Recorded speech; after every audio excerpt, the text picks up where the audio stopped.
ഈ എപ്പിസോഡ് ഈ സീരീസിലെ ലാസ്റ്റ് എപ്പിസോഡാണ്.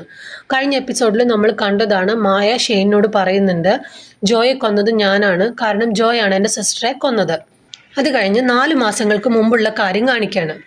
ക്ലെയർ ലാപ്ടോപ്പിലിരുന്ന് ജോലി ചെയ്തുകൊണ്ടിരിക്കുകയായിരുന്നു. അപ്പോൾ പെട്ടെന്ന് മാസ്ക് വെച്ച ഒരാൾ വന്ന് ക്ലെയറിനെ ബാക്കിലേക്ക് വലിച്ചിടുന്നുണ്ട്, എന്നിട്ട് ഷൂട്ട് ചെയ്യാണ്. അത് കഴിഞ്ഞ് അയാൾ വീട്ടിലെ സാധനങ്ങളൊക്കെ ഇങ്ങനെ വലിച്ച് താഴേക്കിടുന്നുണ്ട്. പുറത്തെത്തി മാസ്ക് ഊരുമ്പോൾ നമ്മളെ കാണിക്കുകയാണ് അത് ജോയാണ്. അത് കഴിഞ്ഞ് കാണിക്കുന്നത് മായ ക്ലെയറിന്റെ മരണം അറിഞ്ഞിട്ട് നാട്ടിലേക്ക് വരികയാണ്. അപ്പോൾ ഫ്യൂണറലിന്റെ സമയത്ത് ജോയോട് ചോദിക്കുന്നുണ്ട്, എപ്പോഴും നിങ്ങൾ ഒരുമിച്ചാണല്ലോ ജോലി ചെയ്യുന്നത്, എന്താണ് ഇതിന് കാരണം എന്ന് അറിയാമോ? അപ്പോൾ ജോ ചോദിക്കുന്നുണ്ട്, അതൊരു റോബറി അറ്റംപ്റ്റ് ആയിരുന്നില്ലേ? അപ്പോൾ മായ പറയുന്നുണ്ട്, അതിന് റോബറിക്ക് വേണ്ടിയിട്ടുള്ള സാധനങ്ങളൊന്നും, അതിന് അത്രയും വിലപിടിപ്പുകളൊന്നും അവരുടെ വീട്ടിലില്ലല്ലോ. അത് കഴിഞ്ഞ് ഒരു ദിവസം മായ ഷെൽഫ് തുറന്ന് ഗണ്ണ് പരിശോധിക്കുമ്പോൾ അതാരും ഉപയോഗിച്ചിട്ടുള്ളത് പോലെ തോന്നാണ്. അപ്പോൾ ജോയോട് ചോദിക്കുന്നുണ്ട്, ഈ ഗണ്ണെങ്ങാനും എടുത്തിരുന്നോന്ന്. അപ്പോൾ ജോ പറയുന്നുണ്ട്, നീ ഇല്ലാത്തപ്പോൾ ഞാനും ലില്ലിയും തനിച്ചല്ലേ, അപ്പോൾ ഇടയ്ക്ക് ഞാൻ ഇതൊന്ന് എടുത്തു വച്ചിരുന്നു. മായയ്ക്ക് എന്തോ ഒരു സംശയം.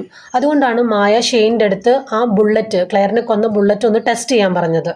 അത് കഴിഞ്ഞപ്പോൾ മായയ്ക്ക് മനസ്സിലായി ജോ തന്നെയാണ് ഇത് ചെയ്തതെന്ന്. പക്ഷെ എന്തിനു വേണ്ടിയിട്ടാണെന്ന് മായയ്ക്ക് അറിയില്ല. ഇനി എങ്ങാനും പെട്ടെന്ന് എന്തെങ്കിലും ഒരു പ്രകോപനം ഉണ്ടായി ചെയ്തതാണോ, ആ കാരണം അറിയാൻ വേണ്ടിയിട്ട് ഒരു ദിവസം മായ ജോയെ വിളിക്കുകയാണ്. എന്നിട്ട് പറയും, ക്ലെയറിനെ കൊന്നത് നിങ്ങളാണെന്ന് എനിക്ക് മനസ്സിലായി, പക്ഷെ ഇതിനെക്കുറിച്ച് വീട്ടിൽ വെച്ച് സംസാരിക്കാൻ എനിക്ക് താല്പര്യമില്ല. രാത്രി 9 മണിയാകുമ്പോൾ പാർക്കിലേക്ക് വരാൻ പറയാണ്. പോകുന്നതിന് മുമ്പ് മായ തൻ്റെ പേഴ്സണൽ ഗണ്ണും ആ ഡീആക്ടിവേറ്റഡ് ആയിട്ടുള്ള ഗണ്ണും തമ്മിൽ മാറ്റി വെച്ചിരുന്നു. എന്നിട്ട് ആ ബുള്ളറ്റുള്ള ഗണ്ണ് എടുത്തോണ്ടാണ് പോയത്. പാർക്കിൽ വെച്ച് മായ ജോയോട് ചോദിക്കുന്നുണ്ട് ക്ലെയറിനെ എന്തിനാ കൊന്നതെന്ന്. ജോ ആദ്യമൊന്നും സമ്മതിക്കില്ല, പിന്നെ സമ്മതിക്കാണ് താൻ തന്നെയാണ് ചെയ്തതെന്ന്. ജോ വേഗം തന്നെ ഗണ്ണെടുത്തിട്ട് മായയെ ഷൂട്ട് ചെയ്യാണ്. പക്ഷെ അതിൽ ബുള്ളറ്റ് ഉണ്ടായിരുന്നില്ല. എന്നിട്ട് ജോ പറയുന്നുണ്ട്, മായയെ ഒരിക്കലും നിനക്ക് ഇത് തെളിയിക്കാൻ പറ്റില്ല. അങ്ങനെ മായയുടെ അടുത്തേക്ക് ചെല്ലുമ്പോൾ മായ തൻ്റെ ഗണ്ണെടുത്തിട്ട് ജോയെ ഷൂട്ട് ചെയ്യാണ്. അന്ന് ആ പാർക്കിൽ വരുന്നതിന് മുമ്പ് ഈ ബൈക്കിൽ പോയ 2 പേരെ മായ കണ്ടിരുന്നു. അപ്പോൾ മായയ്ക്ക് ഉറപ്പുണ്ടായിരുന്നു ഒരു റോബറി അറ്റംപ്റ്റ് ആണെന്ന് പറയാൻ പറ്റുന്നു. പക്ഷെ ആ ഷൂട്ട് ചെയ്തത് റാംബോ കണ്ടിരുന്നു, അത് മായ ശ്രദ്ധിച്ചിരുന്നില്ല. പിന്നെ കാണിക്കുന്നത് ഷെയ്ൻ ഇസബലിനെയും ഹസ്ബൻഡിനെയും ദൂരെ ഏതോ ഒരു സ്ഥലത്ത് കൊണ്ടുവന്ന് വെച്ചിട്ട് അവിടെ ഇറക്കി വിടും, എന്നിട്ട് തന്നെ നടന്നു വന്നോളാൻ പറയാണ്. അത് കഴിഞ്ഞ് കട്ട് ചെയ്ത് കാണിക്കുന്നത് സാമി വിളിച്ചിട്ട് അസിസ്റ്റന്റിനോട് പറയാണ് മായയാണ് ജോയെ കൊന്നത്, അത് റാംബോ കണ്ടതാണ്. അപ്പൊ അസിസ്റ്റന്റ് ചോദിക്കുന്നുണ്ട്, നിങ്ങളെ സസ്പെൻഡ് ചെയ്തതല്ലേ, ഇനി ഈ കേസിന് പുറകിൽ എന്തിനാ പോണേന്ന്. അപ്പോൾ സാമി പറയുന്നുണ്ട് മായയുടെ കാറ് ട്രേസ് ചെയ്തിട്ട് അതിന്റെ ലൊക്കേഷൻ ഒന്ന് പറഞ്ഞു കൊടുക്കാൻ. അങ്ങനെ മായയുടെ കാറിനെ ഫോളോ ചെയ്ത് സാമി എവിടെ എത്തുമ്പോൾ അതിൽ എഡ്ഡി ആയിരിക്കും. അപ്പോൾ എഡ്ഡിയോട് ചോദിക്കുന്നുണ്ട് മായ എവിടെ. അപ്പോൾ എഡ്ഡി പറയാണ് മായ എൻ്റെ കാറും കൊണ്ടാണ് പോയത്. എഡ്ഡിയുടെ കാറിന്റെ ലൊക്കേഷൻ നോക്കുമ്പോൾ അത് മായയുടെ വീട്ടിൽ തന്നെയുണ്ട്. അത് കഴിഞ്ഞ് കാണിക്കുന്നത് മായയുടെ വീടാണ്. മായ അകത്ത് കയറി കാറിന്റെ കീ എടുത്തു വെക്കാൻ നേരത്താണ് ഓർക്കുന്നത് ഒരിക്കൽ ജോ തൻ്റെ കാറും എടുത്തു പോയിരുന്നു. അപ്പൊ ജോയുടെ കാറിന് കംപ്ലൈന്റ് ആണെന്നാ പറഞ്ഞത്. പിന്നെ മായ ആലോചിക്കുന്നത് നമ്മളെ വിഷ്വലായിട്ട് കാണിക്കുകയാണ്. ജോ ഇങ്ങനെ ടോമി ഡാർക്കിന്റെ ബോഡി മായയുടെ കാറിന്റെ ഡിക്കിയിൽ വെച്ചിട്ട് ആ വെയർ ഹൗസിന്റെ മുമ്പിൽ നിൽക്കുന്നത്. അപ്പൊ മായയ്ക്ക് മനസ്സിലായി എങ്ങനെയാണ് ടോമി ഡാർക്കിന്റെ ബ്ലഡ് തൻ്റെ കാറിൽ വന്നേന്ന്. ധൃതി പിടിച്ച് മായ പുറത്തേക്ക് ഇറങ്ങാൻ നിൽക്കുകയാണ്. അപ്പോഴാണ് സാമി വന്നിട്ട് മായയെ അറസ്റ്റ് ചെയ്യുന്നത്. അപ്പോൾ മായ പറയുന്നുണ്ട്, ഞാൻ പറയുന്ന ഒന്ന് കേൾക്കൂ, എനിക്ക് നിങ്ങളോടൊന്ന് സംസാരിക്കാനുണ്ട്. അത് കഴിഞ്ഞ് കട്ട് ചെയ്ത് കാണിക്കുന്നത് ജോയുടെ വീടാണ്. അവിടെ ഇപ്പോൾ ഒരു ബോർഡ് മീറ്റിംഗ് നടക്കാണ്. മായ അവിടേക്ക് ചെല്ലാണ്. ഇതേ സമയം തന്നെ സാമി കോറിയുടെ അടുത്തേക്ക് ചെല്ലാണ്. എന്നിട്ട് പറയുന്നുണ്ട്, എനിക്കൊരു ഹെൽപ്പ് വേണം. വന്നവരെ എല്ലാം സെൻഡ് ഓഫ് ചെയ്തിട്ട് ജോയുടെ ഫാമിലി ഓരോന്ന് സംസാരിച്ചുകൊണ്ട് അകത്തേക്ക് കയറുമായിരുന്നു. ചെന്ന് ലൈറ്റ് ഇട്ട് നോക്കുമ്പോൾ മായ അവിടെ ഇരിപ്പുണ്ടാവും. അപ്പം മദറിലോ ചോദിക്കുന്നുണ്ട്, നീ എന്താ മായ ഇവിടെ ഇരുട്ടത്ത് കാണിക്കണേ? അപ്പം മായ പറയുന്നുണ്ട്, നിങ്ങളാണ് ആ നാനി ക്യാം ഇഷ്യൂ ഉണ്ടാക്കിയത്. ലൂക്കയോടും ഇസബലിനോടും ജോയുടെ മരണത്തിൽ എന്നെ സംശയം ഉണ്ടെന്ന് നിങ്ങൾ പറഞ്ഞു. അതും പറഞ്ഞു മായ ഗണ്ണെടുക്കാണ്. എന്നിട്ട് പറയുന്നുണ്ട്, എല്ലാം നിങ്ങളുടെ ട്രാപ്പായിരുന്നു. കാരോളിൻ എൻ്റെ അടുത്ത് ഡിക്റ്റേറ്റീവിനെ കുറിച്ച് പറഞ്ഞതും എല്ലാം ഒരു ട്രാപ്പായിരുന്നു. ഇതും പറഞ്ഞ് ആ ഗൺ അവിടെ സൈഡിൽ വയ്ക്കുന്നുണ്ട്. എന്നിട്ട് പറയാണ്, എൻ്റെ ഭാഗത്തുനിന്ന് ഒരു മിസ്റ്റേക്ക് ഉണ്ടാവാൻ നിങ്ങൾ നോക്കി നിൽക്കായിരുന്നു എന്നെ ട്രാപ്പ് ചെയ്യാൻ വേണ്ടിയിട്ട്. ഫാർമസ്യൂട്ടിക്കൽ കമ്പനിയിലെ ആ കറപ്ഷൻ്റെ കാര്യമൊക്കെ ചോദിക്കുന്നുണ്ട് മായ.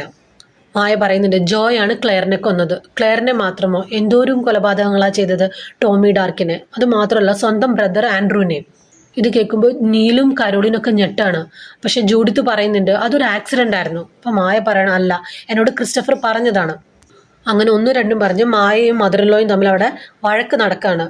അവസാനം മായ പറയാണ്, ഞാനാണ് ജോയെ കൊന്നത്. അപ്പോൾ ജൂഡിത്ത് പറയുന്നുണ്ട്, ഇത് കേൾക്കാൻ വേണ്ടിയിട്ടാണ് ഞാൻ നിന്നത്. ഇപ്പൊ നോക്കൂ, ഞങ്ങൾ 3 പേരും സാക്ഷികളാണ്. ഇനി നിന്റെ ജീവിതം ബാക്കി ജയിലിൽ ആയിരിക്കും. അപ്പം മായ ചോദിക്കുന്നുണ്ട്, അപ്പം നിങ്ങളുടെ കാര്യമോ? ആ ഡ്രഗ് ട്രയൽസിന്റെ ഡീറ്റെയിൽസ് എങ്ങാനും പുറത്തു വന്നാൽ നിങ്ങളുടെ ജീവിതം എന്തായിരിക്കും? ഇതിനിടയിൽ നീല് ആ ഗണ്ണ് കൈക്കലാക്കുന്നുണ്ട്. അപ്പോൾ അവിടെ വെച്ചിട്ട് ജൂഡിത്ത് പറയണം, ഓക്കെ നമുക്കൊരു ഡീലിലെത്താം. നിന്റെ സിസ്റ്ററെ ജോ കൊന്നു, അത് കാരണം നീ ജോയും കൊന്നു, അത് അവിടെ തീർന്നു. ഈ മെഡിസിനുമായി ബന്ധപ്പെട്ട എല്ലാ പ്രശ്നങ്ങളും നമുക്ക് ജോയുടെ തലയിൽ വെക്കാം. ജോയാണ് അത് ചെയ്തതെന്ന് പറയും. അതുകൊണ്ട് ആരോ ഒരാൾ ജോയെ വെടിവെച്ച് കൊന്നു. ശരിക്കുള്ള കാര്യം നമുക്ക് രണ്ടുപേർക്കും മൂടി വെക്കാം. മായ പറയുന്നുണ്ട്, എല്ലാം വൈകിപ്പോയി, ഇനി ഒന്നും ചെയ്യാൻ പറ്റില്ല. വേഗം തന്നെ നീല് ആ ഗണ്ണ് എടുത്തിട്ട് നിങ്ങളാണല്ലോ എൻ്റെ ബ്രദറെ കൊന്നതെന്നും പറഞ്ഞ് മായയെ ഷൂട്ട് ചെയ്യാണ്. 3 പ്രാവശ്യം ഷൂട്ട് ചെയ്യും. താഴെ വീണ മായ ദൂരേക്ക് ഇങ്ങനെ കൈ ചൂണ്ടുന്നുണ്ട്. അപ്പം എല്ലാവരും അവിടേക്ക് നോക്കുകയാണ്. നോക്കുമ്പോൾ അവിടെ മായയുടെ വീട്ടിൽ ആ ഫോട്ടോ ഫ്രെയിം, ക്യാമറയുള്ള ഫോട്ടോ ഫ്രെയിം അവിടെ കൊണ്ടുവച്ചേക്കാണ്. ജൂഡിത്തിന് കാര്യങ്ങളെല്ലാം മനസ്സിലായി.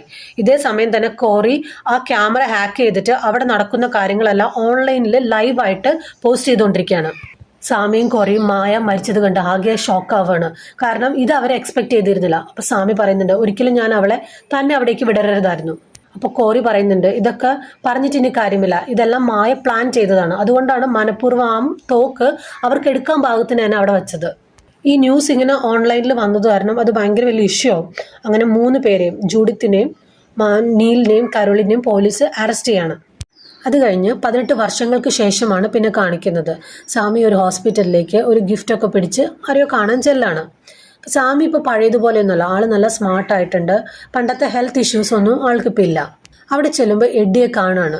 അങ്ങനെ 2 പേരും ഓരോന്നിങ്ങനെ സംസാരിച്ചുകൊണ്ട് ഒരു മുറിയിലേക്ക് കയറാണ്. അപ്പോൾ നമ്മളെ കാണിക്കുന്നുണ്ട്, ലില്ലി അവിടെ ഡെലിവറിയൊക്കെ കഴിഞ്ഞ് കുഞ്ഞിനെ പിടിച്ചിങ്ങനെ ഇരിക്കുകയാണ്. സാമി കുഞ്ഞിനെ എടുത്തിട്ട് ലില്ലിയോട് ചോദിക്കുകയാണ്, ഇവളുടെ പേരെന്താണ്? അപ്പം ലില്ലി പറയാണ്, ഞങ്ങൾ ഇവളെ മായ എന്നാണ് വിളിക്കുന്നത്. സാമി കുഞ്ഞിനെ നോക്കി മായ എന്ന് വിളിക്കുന്നുണ്ട്. അങ്ങനെ ഒരു ഹാപ്പി എൻഡിങ് കാണിച്ചുകൊണ്ടാണ് ഈ സീരീസ് അവസാനിപ്പിക്കുന്നത്. അടുത്തതൊരു മൂവി ആയിട്ട് വേറെ വീഡിയോയിൽ കാണാം.